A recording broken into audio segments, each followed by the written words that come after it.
नमस्कार दोस्तों, मैं आपका दोस्त सत्यनारायण डाका। आपके अपने YouTube चैनल गौ विज्ञान पे आपका स्वागत है। सबसे पहले आप सभी से निवेदन है कि अपने चैनल को सब्सक्राइब कीजिए और वीडियो को लाइक कीजिए और शेयर कीजिए ताकि सभी पशुपालकों तक इसका फ़ायदा पहुँचे। ज़्यादातर हम अपने आसपास देखते हैं कि ज़्यादातर पशुपालक फेल हो जाते हैं। उन सब के कुछ कारण हैं जो हम डिस्कस करेंगे। सबसे पहला कारण होता है कि जब हम पशु लेने जाते हैं, हम गाय लेने जाते हैं, हम भैंस लेने जाते हैं, तो हम एक गलत पशु का चुनाव कर लेते हैं जो कि हमें काफ़ी नुकसान पहुंचाता है। और दूसरा कारण है कि दूध का जो भाव है वो खासकर ग्रामीण एरिया के जो पशुपालक हैं, गांव के जो पशुपालक हैं, उनको दूध का भाव नहीं मिल पाता है। इसकी सबसे बड़ी वजह तो एक तो परिवहन व्यवस्था, या हम शहर तक नहीं पहुंचा पाते अपने दूध को, अपने प्रोडक्ट को। और गांव में और कोई ऐसी सुविधा होती नहीं, जैसे पनीर बना ले पशुपालक तो पनीर सेल नहीं होता, मावा निकाल ले तो मावा नहीं होता। तो उसके पास तो एकमात्र यही एक प्रोडक्ट है दूध का ही कि हम दूध को शहर तक भिजवाएँ, तो वो हम नहीं भिजवा पाते। और जो दूध ये हैं बिचौलिए हैं वो भाव नहीं दे पाते। बड़े शर्म की बात है कि जिस गाय के दूध को हम अमृत कहते हैं, उस गाय का दूध ये गांव में जो दूध ये हैं वो बोलेंगे कि भैया 35 रुपये लीटर लेंगे, 30 रुपये लीटर लेंगे। अच्छा, तीसरा एक सबसे बड़ा कारण है कि बाँट या बाखर जिसको बोलते हैं, या फिर चारे के काफ़ी बड़े भाव, ये भी एक मैटर है। जैसे काफ़ी भाव हो जाते हैं तो उस वजह से लागत बढ़ जाती है और दूध हमारा उस हिसाब से सेल नहीं हो पाता। तीसरा या चौथा जो सबसे बड़ा कारण है कि बाज़ार में नकली घी और दूध की भरमार।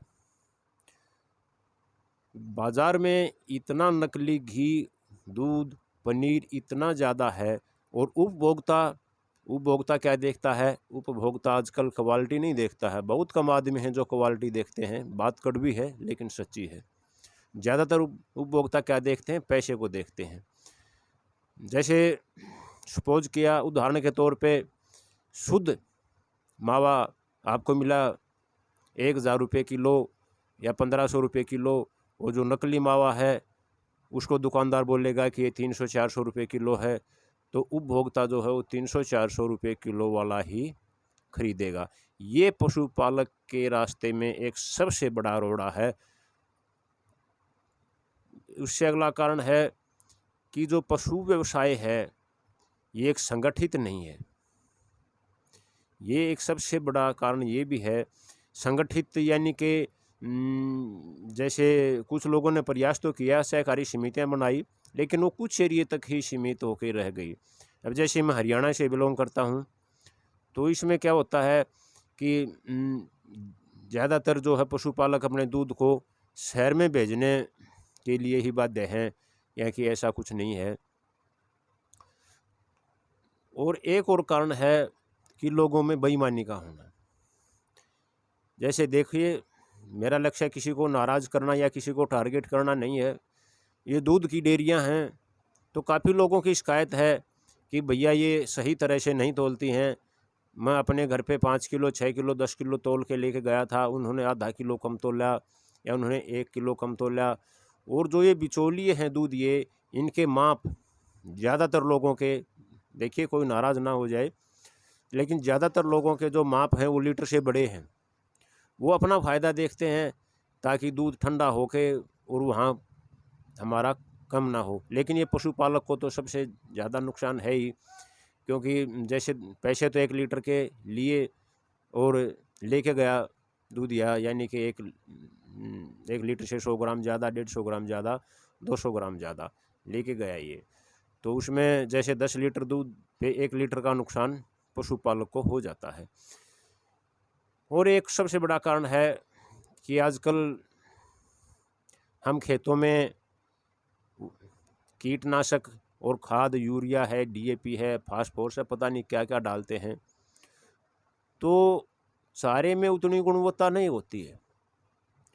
पहले क्या था जैसे पुराने कुछ आदमी अभी बोल देंगे कि हम ये खिलाते थे, ऐसे ही डाल देते थे, हमारी गाय दूध देती थी, हमारी भैंसें दूध देती थी, लेकिन तब इतना हम खाद का और कीटनाशक का उपयोग नहीं करते थे।